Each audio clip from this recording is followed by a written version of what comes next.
अस्सलाम वालेकुम दोस्तों, एक नए वीडियो सां गॾु तव्हांजी ख़िदमत में हाज़िर थिया आहियूं।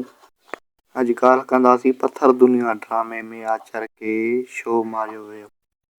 दोस्तों, आचर खे इन ड्रामे में को मसइलो न हो, पर को मामलात अहिड़ा थी वेंदा आहिनि, इंसान जा हालात कुझु अहिड़ा थी वेंदा आहिनि।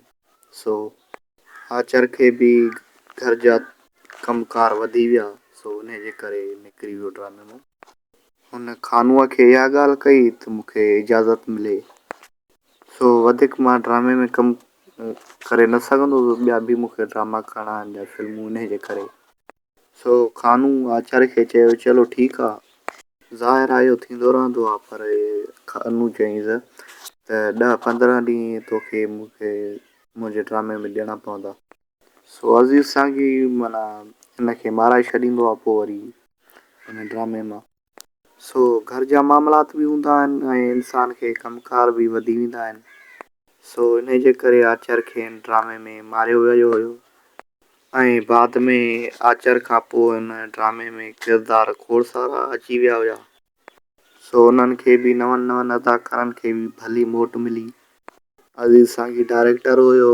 अज़ीज़ सांगी जी डायरेक्शन तमामु बहितरीनु हुई। अज़ीज़ सांगी त पंहिंजे वटि पाण आहे। सो इंशाल्लाह अज़ीज़ सांगी वरी ईंदो, वरी ड्रामा दामा ठाहींदो ऐं जेके नवां ड्रामा ठाहींदो ऐं आचर बि हुन में हूंदो। हाणे बि आचर ॿियनि ड्रामनि में कमु करे रहियो आहे। दोस्तों, पत्थर दुनिया हिकु अहिड़ो ड्रामो हुयो जेको सॼी सिंध में मशहूरु थियो। सॼी सिंध में ॾिसनि पिया माण्हू, अहिड़ो को बि सिंधी ड्रामो न हलियो आहे अॼु ॾींहं ताईं जेॾो इहो वाहिद ड्रामो हिकिड़ो इहो पत्थर दुनिया जेको हलियो। ॿुधो न, सॼी सिंध में मशहूरु वियो। हिन आचर बि तमामु बहितरीनु पंहिंजो किरदारु निभायो। आचर इहो नबन मीर ख़ान इहे टई भाइर हूंदा आहिनि, तमामु बहितरीनु हिननि अदाकारी करे ॾेखारी। सो असांजे चैनल खे सब्सक्राइब कयो, लाइक कयो, तव्हां दोस्तनि जी वॾी में वॾी महिरबानी।